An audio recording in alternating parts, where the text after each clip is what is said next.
Muito bom, feliz ano novo! Seja um ano abençoado, um ano cheio de Deus, mais de Deus, mais de Deus. Se ano passado foi um ano cheio de Deus para você, que esse ano seja ainda mais cheio de Deus. Vira para a pessoa que está do seu lado e diz assim: um ano cheio de Deus. Mais de Deus e menos de você. Muito bom, muito bom. Nós estamos aqui na igreja estudando versículo por versículo da carta de Pedro. Eu quero te convidar a abrir comigo aí em 2 Pedro. E nós vamos ler hoje o trecho do capítulo 2, verso 17 ao 22.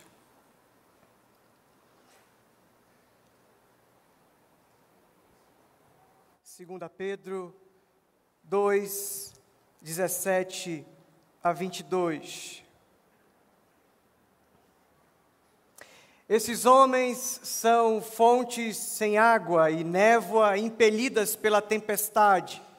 A escuridão das trevas lhes está reservada, pois eles, com palavras de vaidosa arrogância, provocando os desejos libertinos da carne, seduzem os que estão quase conseguindo fugir daqueles que vivem no erro.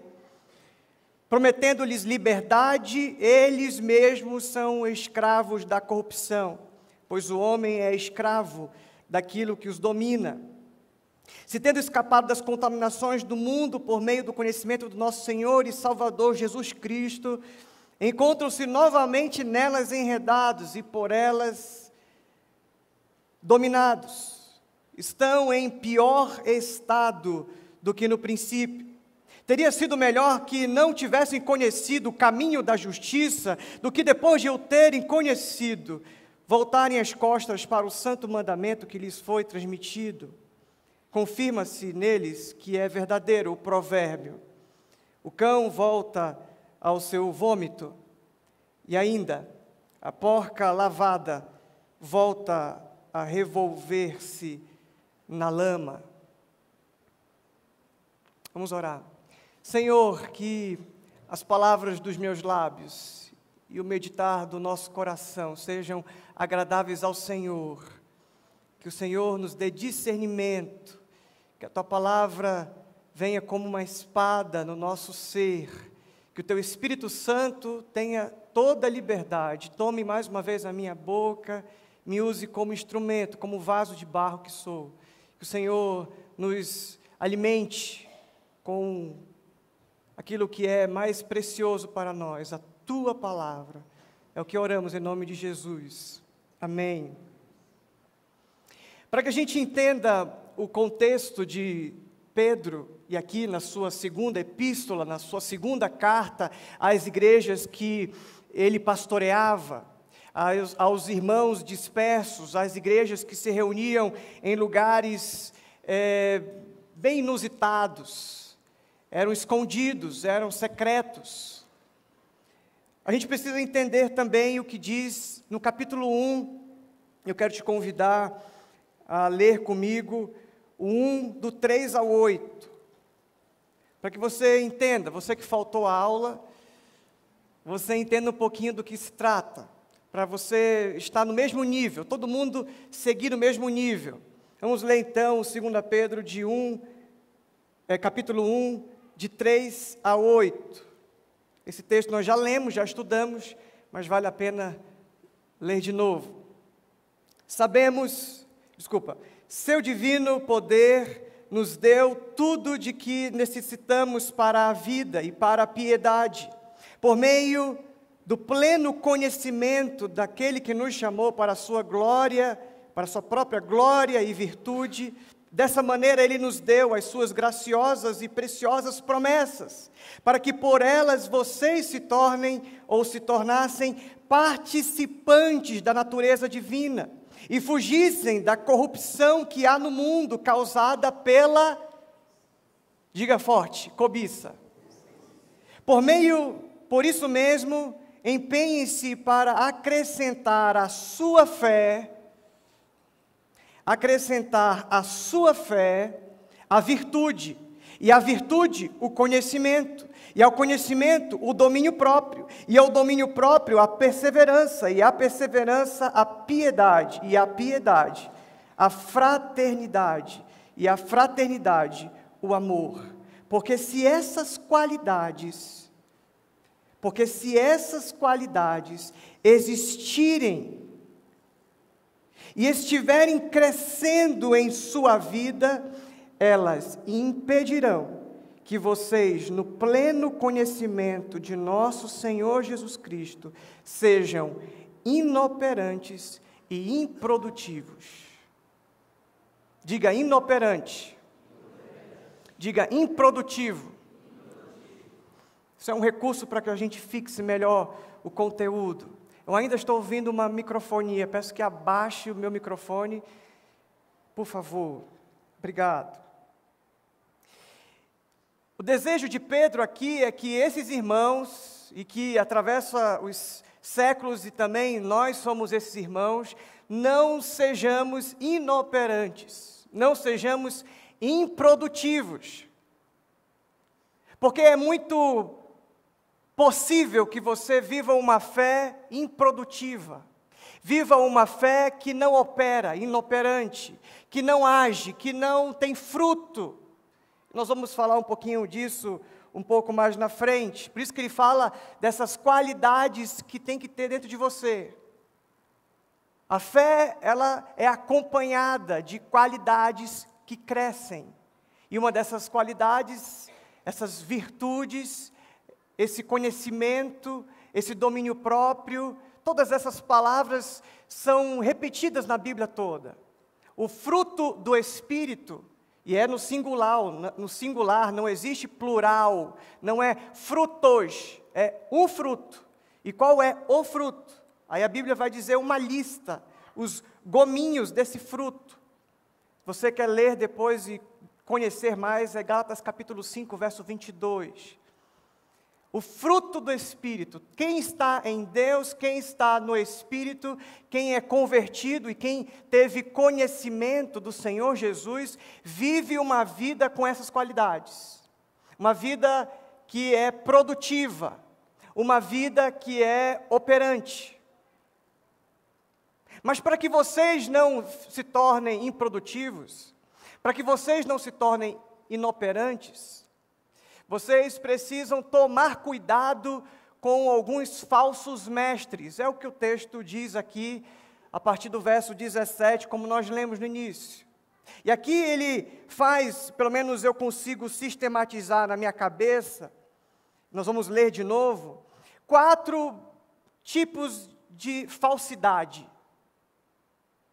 Existem 4 tipos de falsidade nesse texto. Olha só, vamos reler o texto, 17 ao 22, do capítulo 2.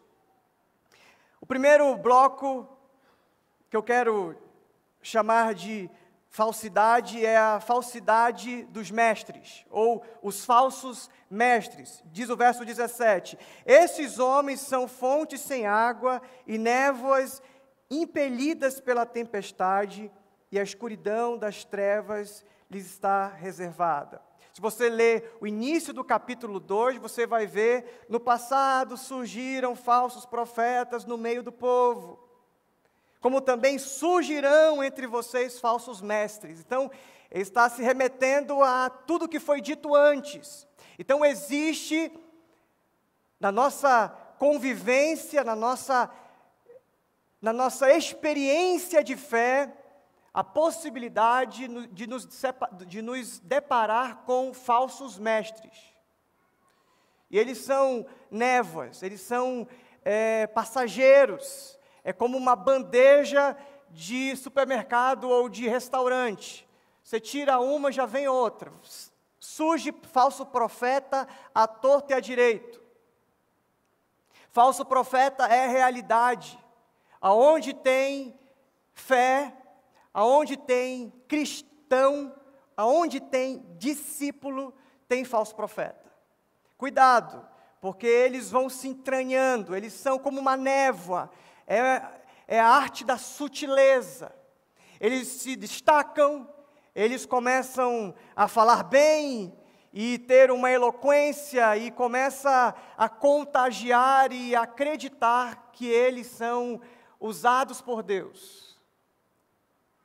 Cuidado, são falsos profetas. E já dá uma palavrinha, a escuridão está reservada para eles. E outros momentos aqui, pelo menos mais 5 momentos, está dizendo que eles vão ser destruídos. Várias vezes Pedro está se repetindo aqui, olha, não se preocupe que eles vão ser destruídos. Porque a Bíblia mesmo diz que quando você planta corrupção, você colhe destruição. Agora você planta no Espírito, você colhe vida eterna, salvação, frutos. O segundo bloco são dos falsos ensinos, são falsos mestres, e esses trazem falsos ensinos. Verso 18, pois eles com palavras de vaidosa arrogância e provocando os desejos libertinos da carne, seduzem os que estão quase conseguindo fugir daqueles que vivem no erro.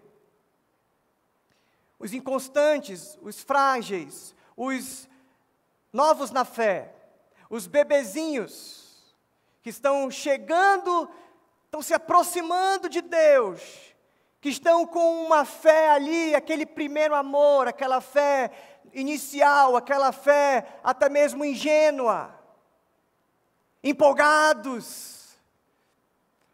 A semente caiu no coração e começa a brotar, e eles estão começando a ficar apaixonados, começam a entender as primeiras palavras do reino, começam a entender a Bíblia, começam a olhar para as pessoas da igreja e começam a sentir valorizados, sentir que ali é o lugar deles. Estão conseguindo, estão chegando lá, estão saindo do erro. Mas vêm os falsos mestres, com os seus falsos ensinamentos, com o seu falso ensino, e eles colocam tudo a perder. O verso 19 fala da terceira falsidade, a falsa liberdade. Falsa liberdade. Olha o que diz o verso 19. Prometendo-lhes liberdade, eles mesmos são escravos da corrupção, pois o homem é escravo daquilo que o domina. O homem é escravo daquilo que o domina. Prometem liberdade, mas eles mesmos não são livres dos seus vícios, da sua vaidade, são escravos, porque são dominados por isso. E a palavra é muito forte aqui. São escravos, prometem, é um contraponto, prometem liberdade, fazem um evangelho a gosto do freguês. Pode vir que aqui a gente aceita todo mundo, e para aí. E aquilo que nós falamos hoje pela manhã, não tem apelo de transformação, desafio de vidas melhores para servir ao Senhor em santidade, não tem qualquer mudança. O texto que o João hoje citou, de João capítulo 8, é a mulher adúltera que é trazida aos pés de Jesus, e aí no final de toda a história, ele fala, eu também não te condeno. E é uma religião que é até aí, é a história até aí, mas tem uma outra parte da história, a história continua dizendo, vai e não peques mais. Evangelho é transformação, evangelho não é entretenimento, evangelho não é para te agradar, evangelho não é para massagear o teu ego, evangelho não é para fidelizar o cliente. O pessoal que trabalha com empreendedorismo e negócio sabe muito bem o que é isso. O evangelho é duro, é confrontador, tem disciplina, é olho no olho, Na tradição católica, você fala com o padre e está tudo resolvido. Na tradição protestante, evangélica, você é corrigido, você é discipulado, você é confrontado. E o seu erro não fica escondido. Nós queremos ver você melhor. Venha como estás, mas não continue do mesmo jeito.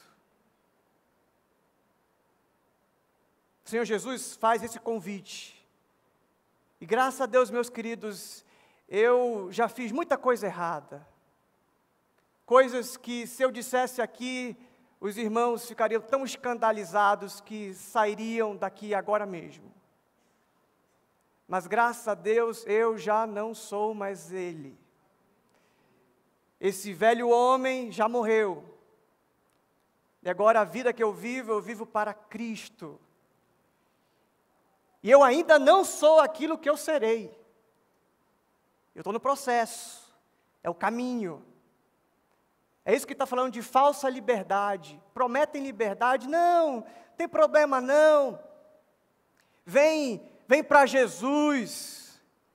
E aí você vai ser contabilizado como mais um das minhas ovelhas. E o importante é que isso aqui encha. Importante que isso aqui fique abarrotado de gente. Porque quanto mais gente, mais dinheiro. Quanto mais gente, mais eu sou valorizado, mais gente me vê.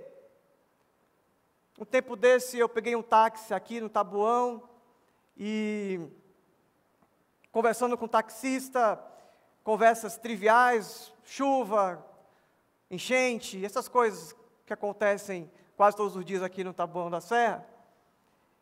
E aí lá pelas tantas ele perguntou, você é o quê? E aí, já estou contando o final da história, deixa eu voltar um pouquinho. Antes de ele perguntar quem eu era, o que eu fazia da vida, ele falou um baita palavrão. Brá, brá, brá, brá, brá. Palavraço. Ele falou, né, realmente, aqui em São Paulo é... Tá. E aí, conversa vai, conversa vem, ele pergunta, e aí, então, o que você faz? Eu sou pastor. Aí falou, eu também sou evangélico. Sou da igreja XWY. Ah, percebi. No outro dia, eu tenho muita história de trânsito. Um dia desse eu também estava, um dia desse não, faz um tempinho já, saindo daqui da igreja, na época que eu tinha a Doblô, nós fomos para a direção São Paulo, e um motoqueiro queria me ultrapassar pela direita. E errado. Na autoescola a gente aprende que não pode ultrapassar pela direita. Depende, né? Mas no lugar que eu estava não podia ultrapassar pela minha direita. E aí eu insisti, e ele buzinando e fazendo gestos, até que ele passou pela esquerda, do meu lado, assim, ó. Ele falou, filha do pastor! Ele me reconheceu, era irmão da igreja. Me reconheceu, na hora, ele mudou a palavra P para pastor. Rapidinho. E aí, é assim, uma falsa espiritualidade, uma falsa religiosidade, é a religião conveniente, a religião do que você mais precisa, eu te sirvo. A falsa liberdade, Pedro está nos ensinando que é assim que a gente percebe o falso profeta, o falso mestre. E por fim, aqui no verso 20 ao 22, fala de uma falsa conversão. Não estou julgando esses irmãos, do taxista, nem o motoboy, mas quando nós somos convertidos, palavra torpe não combina mais com a nossa boca. é algo que eu luto também, não quero ser hipócrita, mas é algo que penso e... vai, abençoado! É constante luta isso.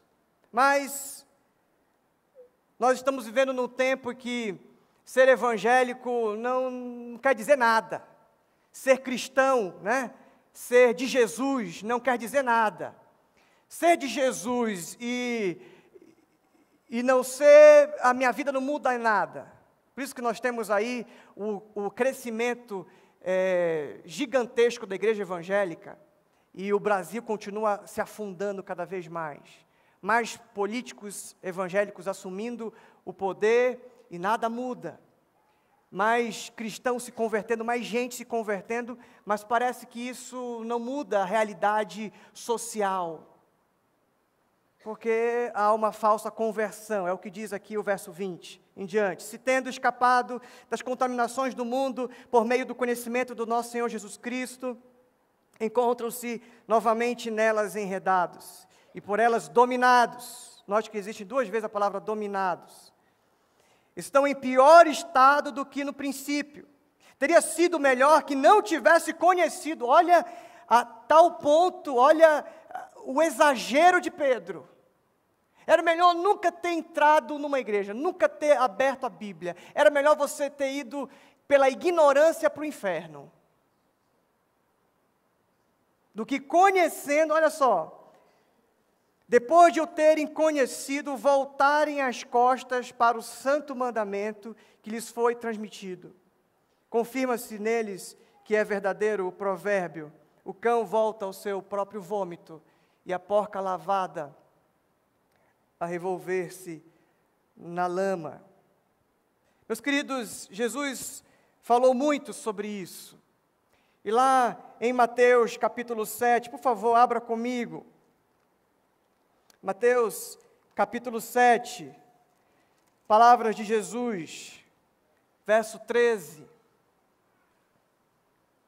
E aqui, esse texto é o texto paralelo. Um bom exercício que você faz quando você está estudando a palavra de Deus é sempre olhar para o que Jesus diz. Se existem textos paralelos, textos que combinam. E aqui Jesus está falando praticamente a mesma coisa. Ele vai falar sobre os falsos profetas. Existe um texto em Oséias capítulo 4, verso 6, que diz que o meu povo sofre por falta de conhecimento. E é por isso que nós estamos hoje ministrando, tanto de manhã como à noite, sobre essa realidade. Porque de vez em quando isso vai alcançar você. E se você não tiver cuidado, você vai ser facilmente enganado. Você vai ser extraviado. Você vai ser convertido ou convencido. Vai voltar as costas. Vai se revolver na lama e vai voltar ao próprio vômito. Muita gente se desvia hoje da fé cristã porque se decepciona com um líder, com um pastor ou com um desses falsos profetas. Existe um livro que foi escrito agora recentemente nos Estados Unidos, ainda não tem no português, que fala da realidade do jovem na igreja. E ele trouxe um dado preocupante. O dado é o seguinte: de cada 10 jovens, 6 se desviam. A cada 10 jovens que pisam na igreja, 6 se desviam. Isso é muito sério. E a resposta do porquê é porque chegam na igreja e são feridos, são enganados.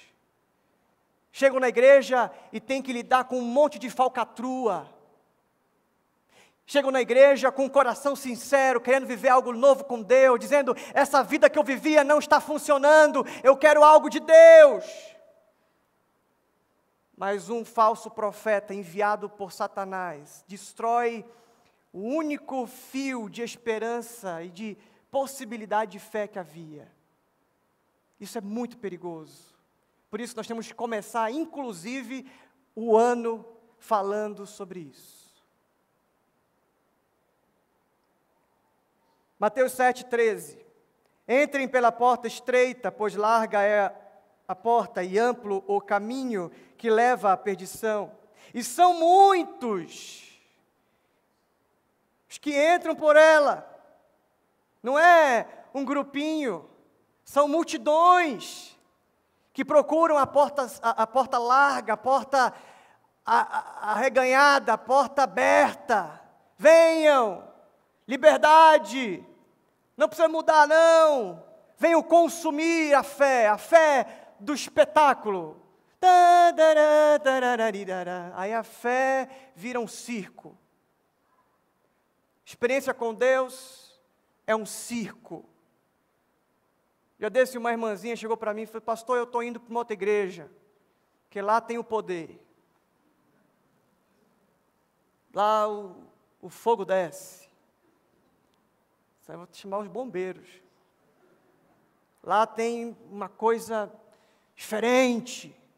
Quando eu chego lá, rapaz, é uma coisa de louco, a gente é arrebatado, pastor.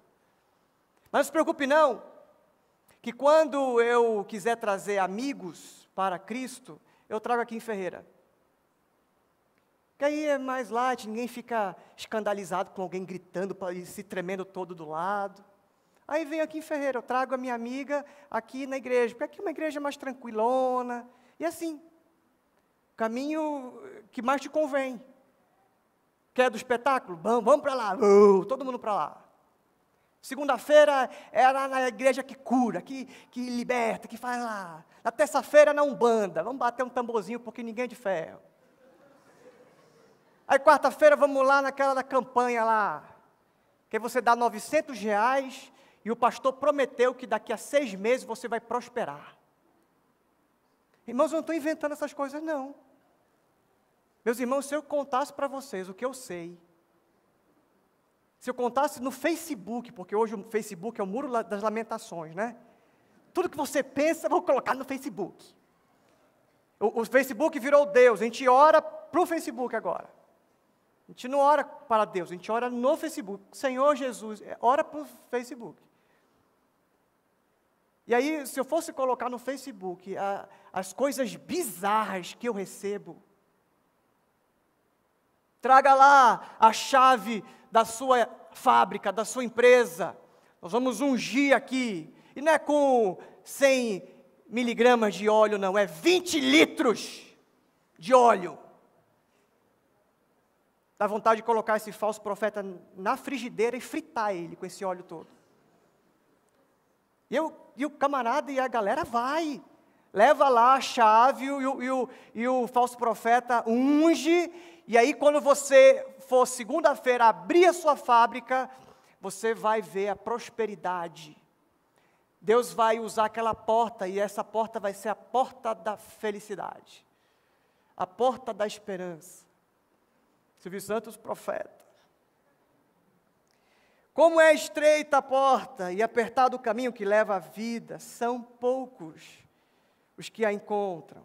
Cuidado com os falsos profetas. Esse cuidado com o falso profeta está ecoando há muito tempo. Elias já dizia isso. Cuidado, 450 profetas de Baal, cuidado. Jezabel, cuidado. Jesus fala isso, Pedro fala isso, todo mundo está falando disso. Porque isso é coisa séria, cuidado com os falsos profetas, eles vêm a vocês vestidos de pele de ovelhas, mas por dentro são lobos devoradores. Vocês o reconhecerão por seus frutos. Pode alguém colher uvas de um espinheiro ou figos de ervas daninhas? Semelhantemente, toda árvore boa dá frutos bons, mas a árvore ruim dá frutos ruins. A árvore boa não pode dar frutos ruins, nem a árvore ruim dá frutos bons. Toda árvore que não produz bons frutos é cortada e lançada ao fogo. Assim, pelos seus frutos, vocês os reconhecerão. Não só os frutos deles próprios, que prometem prosperidade, mas só eles são prósperos, mas também pelos frutos dos seus discípulos, pelos frutos da sua igreja, pelos frutos das ovelhas. Eu não vou ficar citando igreja A ou B aqui, seria antiético da minha parte. Muito embora a palavra de Deus dá nome aos bois. Paulo chamou o sumo sacerdote Ananias de parede branqueada. Jesus chamou Herodes de raposa. João Batista chamou os fariseus hipócritas de raça de víboras. Tem nome aqui, mas eu não vou cair nessa de dizer quem é falso profeta. No Brasil está cheio. Aprenderam tudo nos Estados Unidos, na Europa. E aí estão povoando América Latina e Brasil principalmente, com as suas mentiras. Pelos seus frutos vocês vão reconhecer. Verso 21. Nem todo aquele que me diz, Senhor, Senhor, entrará no reino dos céus, mas apenas aquele que faz a vontade de meu Pai que está nos céus. Muitos me dirão naquele dia, Senhor, Senhor, não profetizamos em Teu nome? Em Teu nome não expulsamos demônios? Em Teu nome não realizamos muitos milagres? Porque existem profecias que eles dizem e acontece. Existem palavras de cura que eles falam e acontece a cura. E aqui eu não quero entrar no mérito, mas Deus é muito misericordioso. E Deus cura quem Ele quer. Apesar de quem que disse e quem que é o pastor, o líder, o guru do camarada. Deus cura quando Ele quer, por causa da misericórdia dEle. Ele não é condicionado a quem disse se o cara está indo para a igreja errada. Deus não faz isso. Ah, está na igreja certa? Não curo. Vai morrer aí, mas eu não curo. Ah, estou na igreja certa, agora sim. Deus não fica brincando de, está quente, está frio, está quente. Não, não, Ele cura porque Ele é misericordioso. Ele cura porque Ele tem propósitos maiores. Eu lembro de Paulo, lembro não, porque eu não existia nessa época. Mas Paulo e Barnabé, lá em Atos capítulo 14, eles curam e o pessoal já vai adorar eles. Não, não, não, não me adore não, eu sou homem. Assim como aconteceu também com Pedro e João, no início de Atos capítulo 3. Eles passam, curam o aleijado e eles começam a adorar. E eles, não, não, não, eu sou homem. Eles se rasgam a própria roupa, não. Quem curou esse homem foi o nome de Jesus. Eu não sou curandeiro. Eu não sou o líder que precisa ser adorado, idolatrado. Eu sou o servo. Olha aqui, eu sou feito de carne igual a vocês. Não me adorem, não prestem homenagem. Adorem aquele que faz todas as coisas. Aquele que cura, aquele que liberta. Em Teu nome nós não expulsamos demônios. O mais louco é isso, porque estava cheio de máscara, o falso profeta na arte de enganar, de iludir, de seduzir,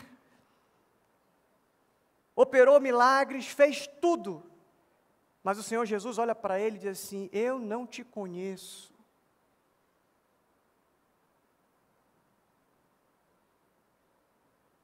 Eu fiz porque a obra é minha, eu curo quando eu quero, e quando me é proposital, quando eu tenho um plano, não estou condicionado à palavra de profeta.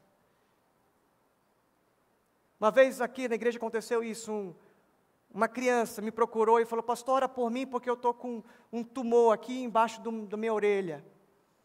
Eu coloquei as mãos, orei, ele foi para casa e no outro dia ele disse, pastor, estou curado, Deus me curou. Glória a Deus!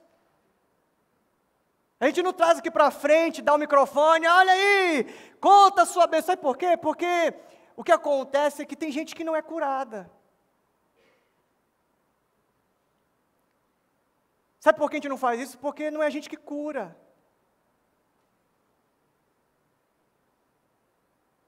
Nessas igrejas, nesses rebanhos, nessas paróquias que isso acontece, que há um sensacionalismo, pega aquele que é curado, coloca na frente, pega aquele que foi expulso, legiões de demônios, coloca na frente, e aí esse aqui, ele serve para motivar os outros que não alcançaram a bênção, para continuar ofertando, para continuar dando o dinheiro. Com vocês não aconteceu? Não se frustrem, um aconteceu, é igual essas empresas de multiníveis aí. Quando você vai na palestra motivacional dos caras, você vai arrebentar. Olha só, o cara que começou aqui em 6 meses, tem isso, tem BMW, e tem casa, e não é só uma casa, é uma casa na praia também. Aí o povo que está começando diz, eu quero isso. E aí são explorados. Jesus vai dizer, cuidado com os falsos profetas. Porque Deus se tornou um grande mordomo do universo. É isso que Ele se tornou. Não por causa dele, mas por causa desses falsos profetas. Deus se tornou uma fonte de desejos. Deus se tornou um Papai Noel bonachão. Quem são profetas verdadeiros? Vou dar um exemplo. João Batista. Chegaram para ele e perguntaram, você é o Messias? Ele podia se promover, podia ganhar uma nota preta. Não, não sou. Você é Elias reencarnado? Você lê lá em João capítulo 3. 2 ou 3, não me lembro. Não, não sou. Você é o profeta dos profetas? É o maior dos profetas, então? Também não sou. Eu não sou digno nem de desatar a sandália dos pés de Jesus. Eu não sou o principal, eu sou o holofote para Ele. Eu aponto para Ele. E essa é a característica de um profeta verdadeiro. É holofote para Jesus. É holofote para aquilo que Ele, Jesus, está fazendo. Você entende o que eu estou dizendo? Cuidado, meus irmãos. Cuidado. Quero voltar com vocês lá para 2 Pedro, digo. Cuidado com os falsos profetas. Cuidado. Eles são aqueles que vão chegar em você e vai dizer assim, eu te prometo transformar pedras em pães. Você não acredita no milagre? Ah, meus irmãos, aí pronto, aquilo que você precisa tanto, que é o alimento, eles colocam nas tuas mãos e como você não consegue, você se frustra com Deus. Vai para casa cheio de culpa. Falso profeta é aquele que diz assim, não está escrito, dê ordens em Deus. Similar ao que Satanás falou para Jesus em Mateus capítulo 4. A Bíblia está escrito isso, dê ordem que os anjos vão te segurar. Aí Jesus disse, não é bem assim. Eu vi um falso profeta, nosso, grande, da atualidade, dizendo o seguinte, Deus fica, quando você oferta, é claro, né? Deus fica na obrigação de te abençoar. Quem sabe o que eu estou falando, levanta a mão. Estão assistindo o programa dele, né? Eu também. Deus fica na obrigação. Cuidado. O falso profeta diz assim, olha, me adore. Se você me adorar, se você me servir, tudo isso aqui te darei. Vocês já ouviram essas 3 frases na boca de outra pessoa? O falso profeta, ele pega a arma dele, aponta para a tua cabeça e diz assim: mãos para cima. Me dê tudo o que você tem. Em nome de Jesus, amém. Cuidado. E para encerrar, meus queridos,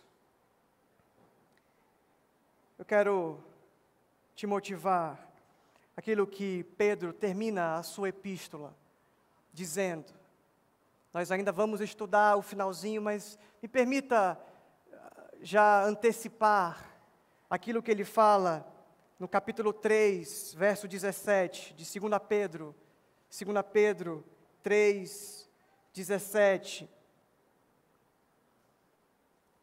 2 Pedro 3, 17. Depois de tendo dito tudo isso, ele fala, portanto, irmãos, sabendo disso, guardem-se para que não sejam levados pelo erro dos que não têm princípios morais, nem percam a sua firmeza e caiam.